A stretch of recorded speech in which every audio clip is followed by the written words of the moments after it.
Hello all you lovely people, welcome to Laurel and Artistry. Today's drawing is inspired by the film Tenet. Tenet, like most Christopher Nolan movies, has something to do with time. So we've got half an hourglass shape right here. Inside that is the film's protagonist, only referred to as the protagonist, who is played by John David Washington. Tenet is a fun movie. I don't think you have to fully understand the film to enjoy it. In fact, Nolan himself has said as much. First and foremost, he made Tenet as a fun cinema experience. You don't have to completely comprehend everything that's going on. After all, if I understood it perfectly on my first go, there might not be as much to have the joy of discovering on a rewatch. I paint the background red, which signifies the forward flow of time in the film. He's got a suit and tie with a waistcoat. I shade it all with a mix of solid colors and airbrushing. And I highlight him with red.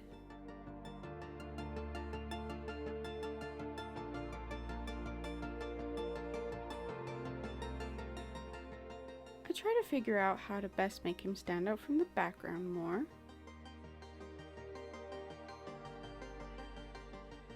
I give his suit some pinstripes. And then I try to create the effect of sand falling in an hourglass. Though, to illustrate the way that time's being messed with, I have it falling upwards. Now I draw the yacht that belongs to the story's antagonist, Andrei Sater, where a decent portion of the film takes place.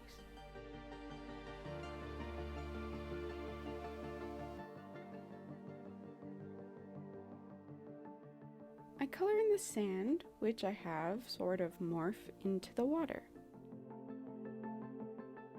I wanted this to have a congruent style with the Inception drawing I did. Though, if you're wondering, no, I don't think I'll do a drawing like this for every Nolan film.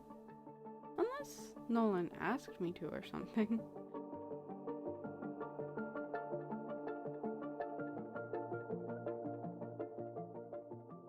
On the other side, I draw the yellow and black ship they're on, whilst inverted and traveling back in time for the final act.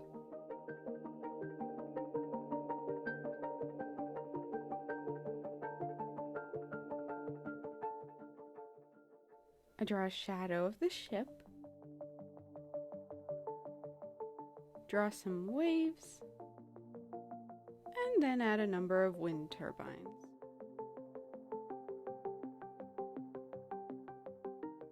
And I'll add some clouds to the other side.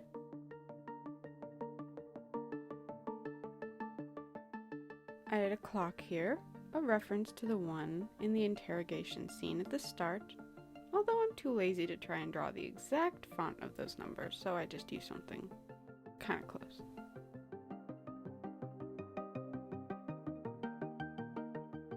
Finish everything up, and now let's flip this hourglass over.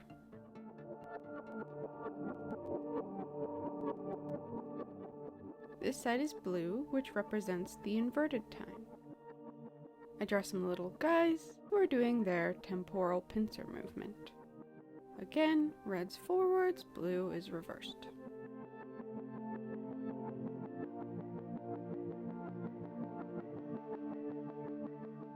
I draw some smoke and add rubble on the ground.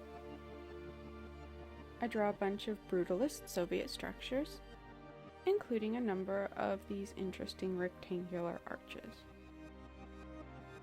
Behind everything, we've got these sort of dirt hills.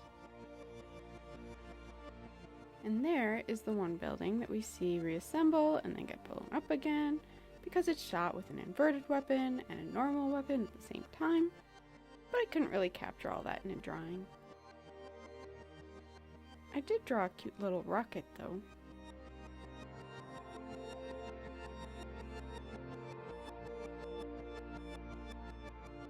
Next, I draw the sand in the hourglass.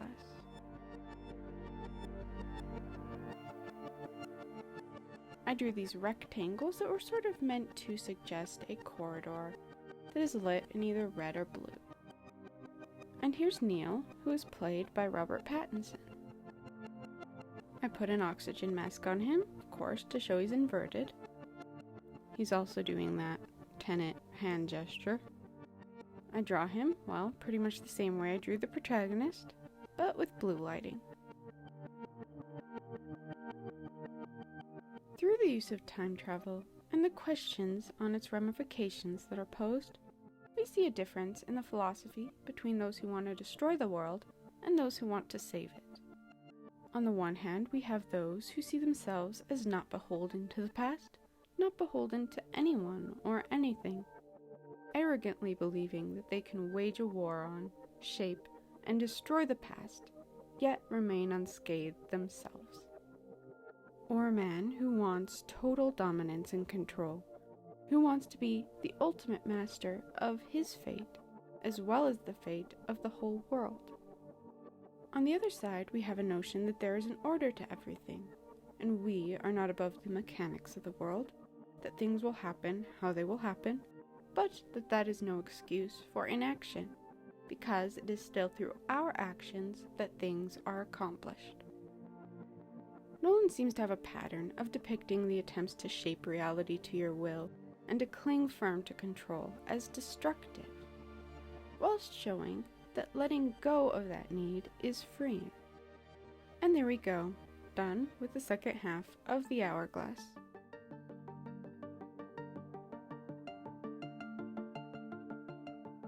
Now I color in the background, add some little panels on the sides. We'll put Sator's wife, Kat, on this one, and Sator on this side. Finally, a bullet hole in the glass.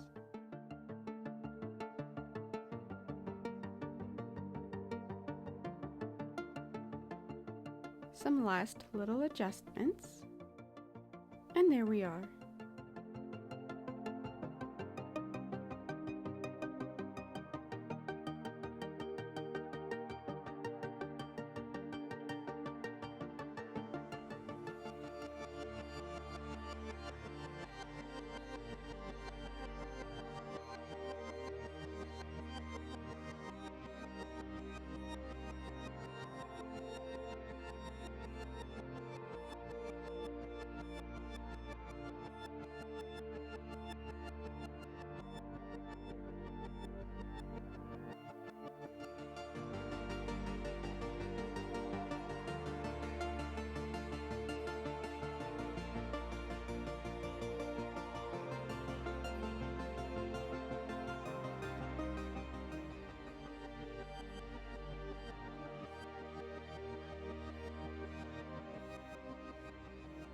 Thank you so much for watching. I hope you'll join me again next time. Until then, remember, it's probably not a good idea to try to invert reality. Ciao!